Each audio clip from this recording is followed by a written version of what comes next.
இந்த கிருஷ்ணீந்திர வாலின்னு ஒருத்தருக்க அவனை தேடின்னு போ, அவனும் கருப்பு வாலியில போகணும். என்ன தெரியுமோ, இந்த துந்துபிக்கு பிராணன் வாலியால போகணும்னு இருக்கு. புரிஞ்சுதா உங்களுக்கு? அதுலதான் அவன் அப்படியே கலந்து விட்டான். இப்ப அவனுக்கு கர்வம் என்ன வருமே, இந்த பார்க்கடல் வேந்தன், கைலைநாதன், தேவநாதன் எல்லோரும் என்னிடத்தில் தோற்றார்.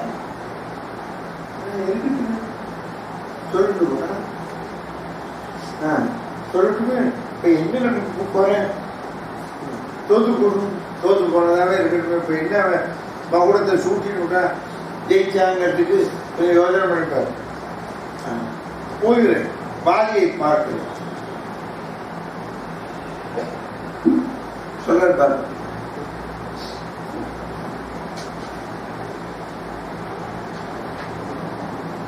சாரல் நாள் போர் செய்வாயாதியேல், சாரல் போர் வாலிவால், வாலியோட சண்டை போடும். ஏவி என வானுளோர் பானுளோன் அன்னவன் விட வந்து அவனும் வந்து அரிகள் தாம் வல்லவன் வருக போர் செய்க என. அரிகள்ல வாகனம் என மலையினை சின்ன பின்னம் படுத்திடலும் சினவி என் முன்னவன் முன்னர் வந்து அனையவன் முனைதலும் இருவரும் திரிவுறும் பொழுதின் இன்னவர்கள் என்று ஒருவரும் சிறிது உணர்ந்தீர்கள் எவ்வுலகினும் வெறுவரும் தகைவிலர் விழுவர் நின்று எழுவரால் மறுவ அரும் தகையவர் தானவர்கள் வானவர்கள் தாம். தீ எழுந்தது சண்டை போட்ட போது நெருப்பு பொறி கற்பித்தான். விசும்பூரல் எழுந்திசை அன்னிக்க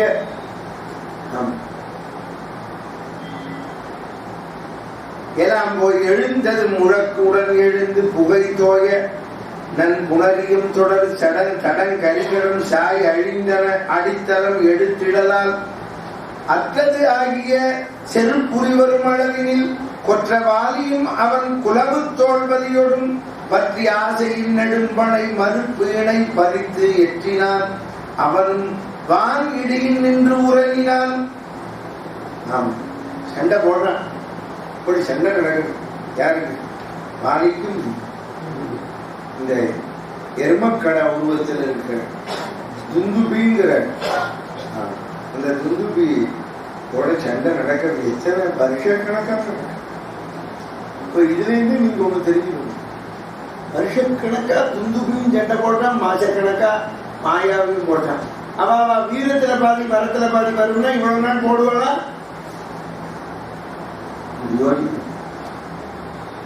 போராடி அவன் பல நாள் யுத்தம் நடக்கிறது, வருஷக்கணக்கா நடக்கும். அதான் சொல்றாரு,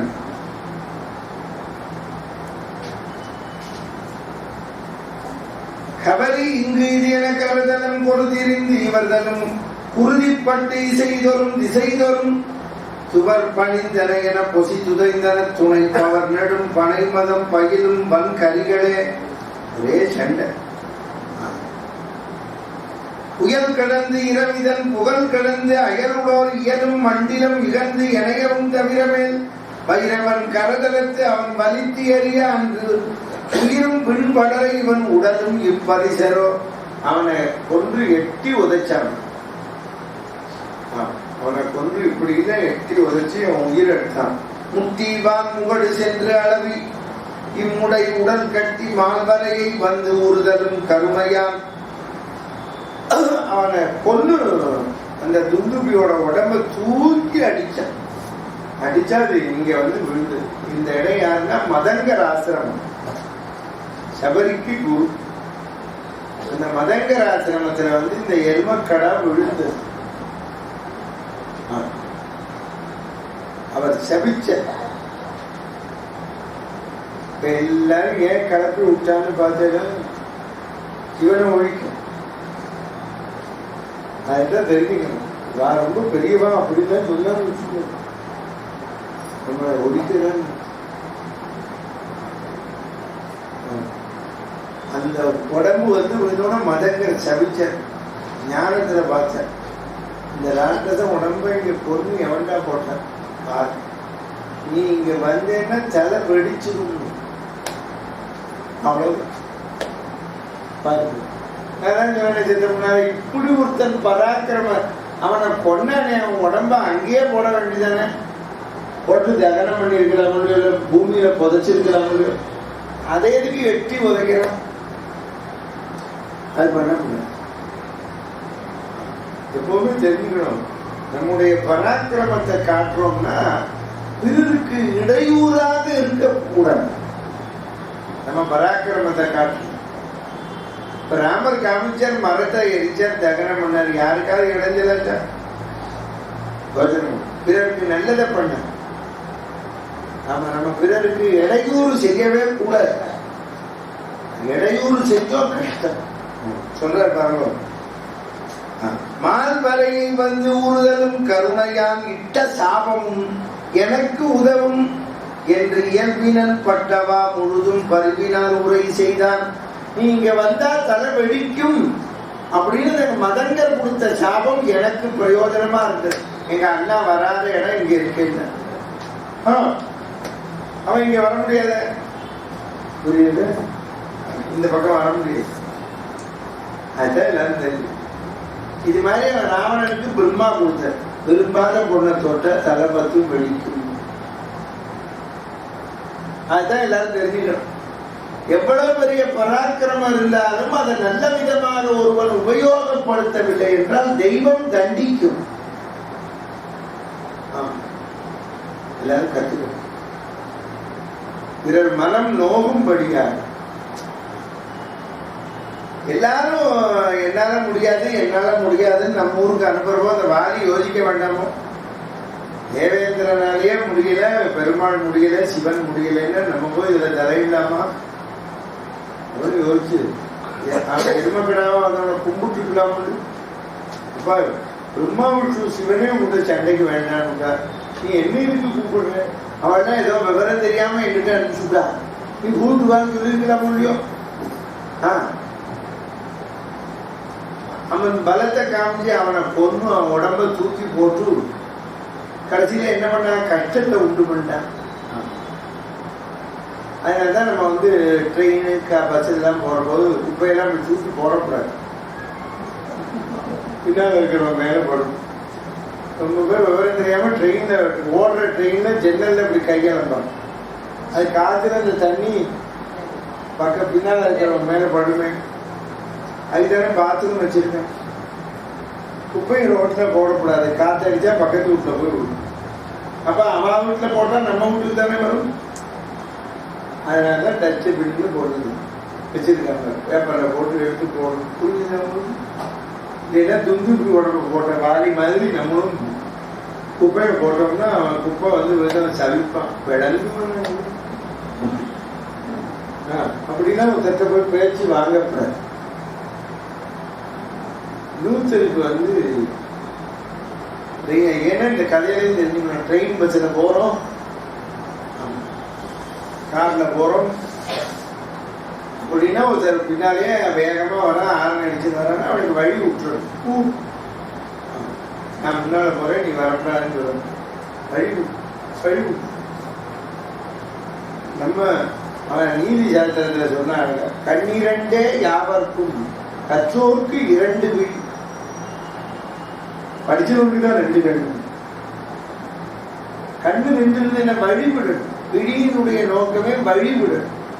விழி நமக்கு வச்சுட்டாங்க, விழின்னா எதுக்கு வழிவிடு. அதனால நீ ஒதுங்கன்னா கண்ணு மண் தெரியாம ஓட்டுறேன். கண்ணு இருக்கு, மண்ணு, கண் மண் தெரியாம ஓட்டுறேன். கிராமத்துல எப்படி வச்சனம் சொல்றாங்க, எல்லாரும் வழிவிடும். பொல்லாத வழிவிடும். நீதி வெண்பாடு யானை ஆத்தங்கரையில நதியில குடிச்சு விட்டு மீனாட்சி அம்மன் கோயிலுக்கு போகும். 10 லட்சம் போச்சு. யானையை கும்பிடுறோம்.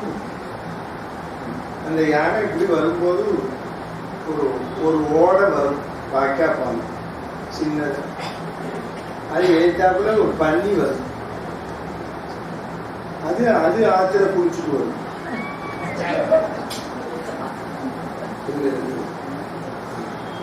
அது அப்படி அந்த ஓடையில ஒரு ஆள் தான் போகலாம், எழுத்தாப்புல வந்தா போக முடியாது. இது பண்ணி வருது. அப்ப இந்த கூட்டின்னு வர யானை பாதை என்னமோ இந்த பக்கமா யானையை நிறுத்திடுவோம், ஓரம் பண்ணி வருது, அது போட்டு அதுக்கு வழி விட்டுரும். அது இப்படி ஆடிட்டு இந்த யானை ஒரு காலை தூக்கி அது மேல வச்சதுன்னு வச்சுக்கோங்க, நசிங்கிடும், செத்து விடும். அப்ப இந்த யானை ஒதுக்கி யானையை நிறுத்துறான் அப்படின்னா பண்ணியை பார்த்து பயந்தா இல்லையே, இது குடிச்சுட்டு வருது, அது ஆத்துல குடிச்சுட்டு வருது. அப்படி இங்க வரும்போது இப்படி சிறுத்து இல்லைங்களா, இப்படி சிறுத்துன்னு வச்சுக்கோ, சாக்கடை தண்ணி கூட யானை மேல போடும், திருப்பி குளிக்கணும். இது இருந்து வம்பு. அதுக்காக ஓரமா இருக்கிற நீதிபதி சொன்னா, புன்மலம் தின் சூக்கரத்துக்கு அஞ்சியோ சொல்லுன்னா. புன்மலம் தின் என்ன பதம் போட்டேன் பன்னிக்கு, புன்மலம் தின்னும் சூக்கரம், சூக்கரம்னா பன்றி. அந்த சூக்கரத்துக்கு பயந்துண்டா யானை ஒதுங்கிட்டு, யானைக்கு பயமா இல்லையே, அது நீங்களோ குளிச்சுட்டு வருது. அதுதான்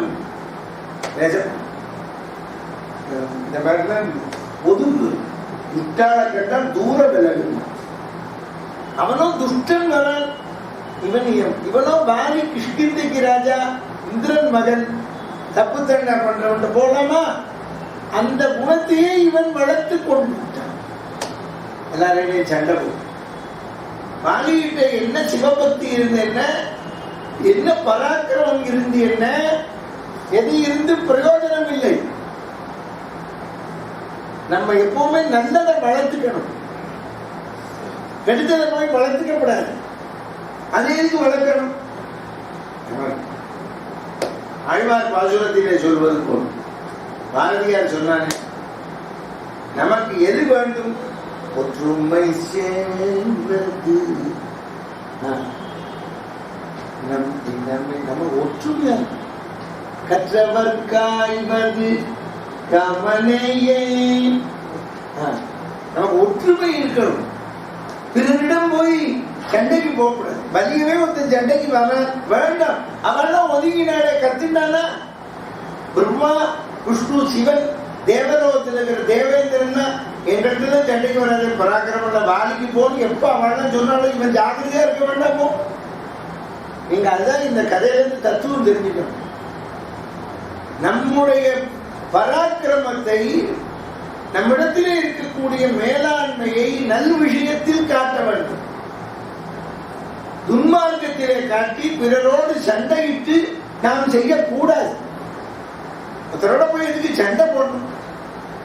தேவையே நமக்கு சண்டை போட்டு என்ன பண்ண போறோம்? நாம் ஏதாவது செய்ய போறோமா? நம்ம தெரிந்து கொள்ளுங்கள், இந்த உலகத்தை உணருங்கள்.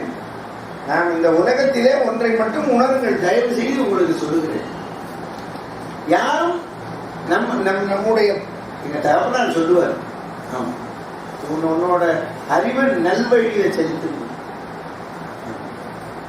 சின்ன வயசுல ரொம்ப துஷ்டத்தனம் பண்ணி பாடம் எங்க அப்பா சொல்லுவார், தண்டவாளத்துல தான் ட்ரெயின் போகணும், 100 கிலோமீட்டர் வேகத்திலும் போலாம். அவர் சொல்லுவார் எங்க அப்பா, தண்டவாளத்தை விட்டு இறங்கப்படாது. தண்டவாளத்திலிருந்து இறங்கினா பேப்பர்ல போட்டுருவான், தடம் புரண்டது. என்ன அருமையான படம் போடுற பத்தியா, ட்ரெயின் கவிழ்ந்தா என்ன சொல்றான், தடம் புரண்டது. நமக்கு நம்ம வாழ்க்கை தடத்துல அழகா போகணும். சற்று தெரிந்து கொள்ளும், வாழ்க்கை தடத்திலே ஒழுங்காக நாம் போக வேண்டும். நம்மால் பிறருக்கு உபயோகம் இருக்க வேண்டும். அது ஏன் அப்படி சொல்றோம்னா, பிறருக்கு நாம் உபதிரவம் பண்ணோம்னா நமக்கு அது வந்துடும். மறந்தும் பிறன்காடு சூழற்க சூழின் அறம் சூழும் சூழ்ந்தவன் கேடு. நாம நம்முடைய இன்னொன்னு தெரிஞ்சுக்கணும். எங்க அப்பா சொல்லுவார், உன்னோட சாமர்த்தியத்தை தான் நன்மார்க்க காட்டணும். சொல்லுவார், சொல்லி கொடுத்தார். 2 மணி நேரம் உபன்யாசம் போதும் அப்படின்னு. அதுக்கு மேல பேசாது. எல்லாரும் நல்லா இருக்கு பேசணுமா, 1 நாள் இருப்பா, 2 நாள் 2 நாள் எழுந்திருக்கு போக ஆரம்பிச்சிடும். டயத்துக்கு முடிக்க மாட்டேன். ஒன்று சொல்லுவார். இந்த 2 மணி நேரத்துல வில்லா வேளாங்க உங்களுக்கு இருக்கிற விஷயம். ஒரு பையன் போன் பண்ண எங்க ஊர்ல 2.5 மணி நேரம் சொல்லணும் சொல்ற வழக்கம்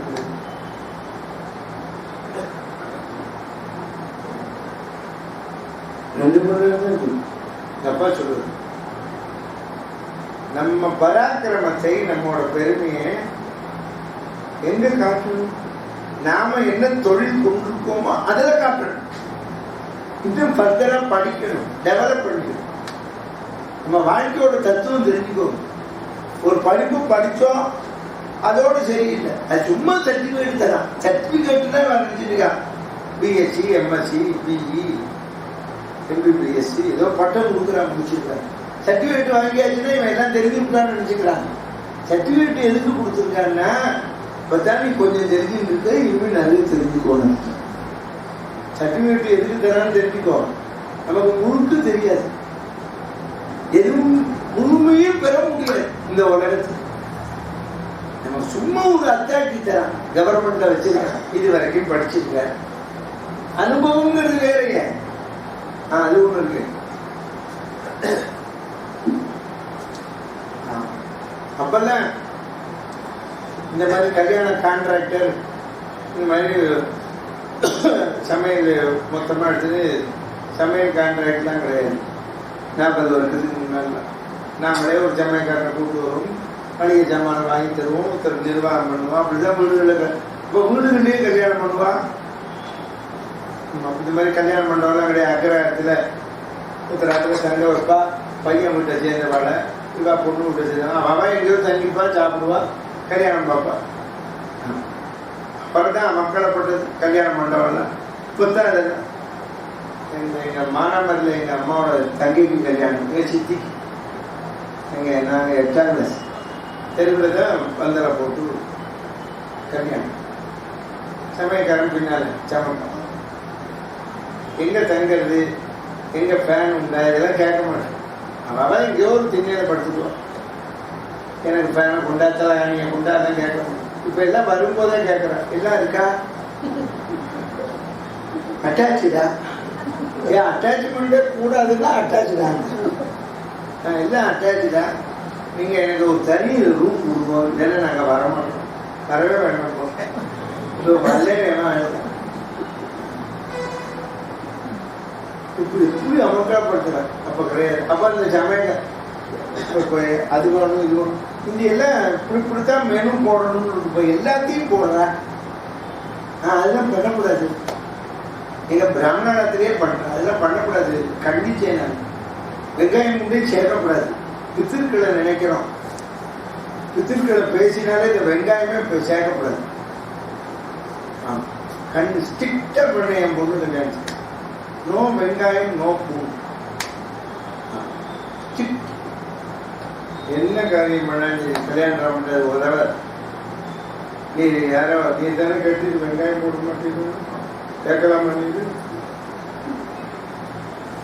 அதுக்காக இப்ப சொன்னேன். இது நம்ம என்ன மெஸ்ஸா நடத்தணும், பெருசா அதுல வெங்காயம் போடணும். வெங்காயம் போடலன்னா பிறகு அவங்கள எல்லாரும் உங்க வீட்டுல பண்ணி கொண்டான்னு சொல்ல மாட்டேன். நான் மெனக்கட்டி அப்புறம் ஆச்சாரமா பண்ணிட்டு இருக்கேன். என்ன வந்து சரி, கல்யாண வீட்லயும் பண்ணக்கூடாது. அடை போடலாம், அடையே போடக்கூடாது. இந்த அடைங்கிற பேச்சை எடுக்கக்கூடாது. பித்திருக்கு தெரிய மாட்டேங்க. எங்க பிராமணால சொல்லவே மாட்டோம். அடை அடை மாசத்துலயே 3 மாசத்துக்கு ஒரு தடவை தான் வீட்டில் அடை தட்டுவோம். ஏன்னா அடை தட்ட மாட்டோம். ஏன் எதுக்கு அடைன்னா செத்து போன மறுநாளைக்கு தான் அடை தட்டி கொடுப்பான். அது உங்களுக்கு தெரியாது, தெரிஞ்சுக்கோங்க. செத்து போன மறுநாளைக்கு அடை தட்டி உப்பு இல்லாம அடை தட்டி கொடுப்பான்.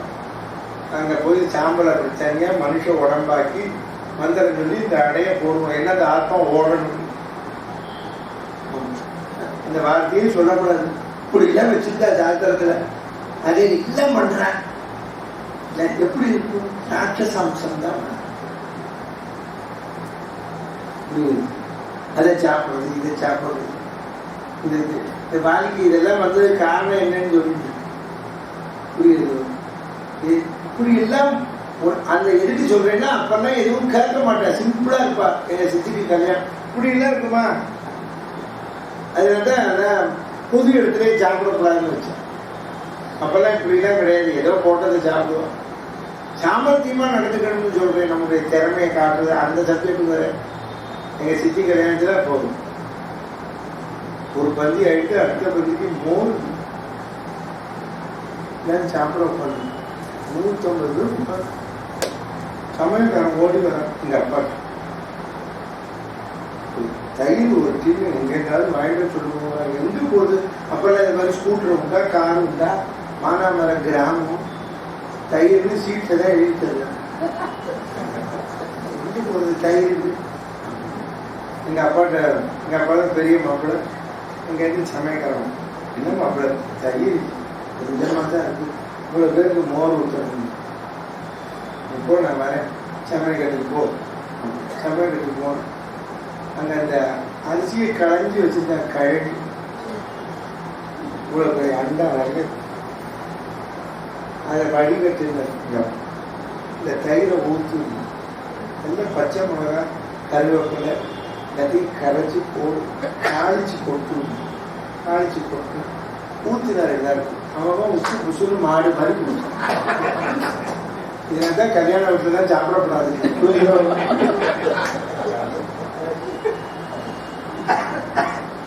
ரொம்ப பேர் முகூர்த்தத்துக்கு போலாமா வேண்டாமான்னு யோசிச்சோம். சிரின்னு சிரிக்கிறோம். நாங்க தான் எங்களுக்கு இது தெரிஞ்சு போச்சுட்டு நாங்க மோரவை பிடிக்கல.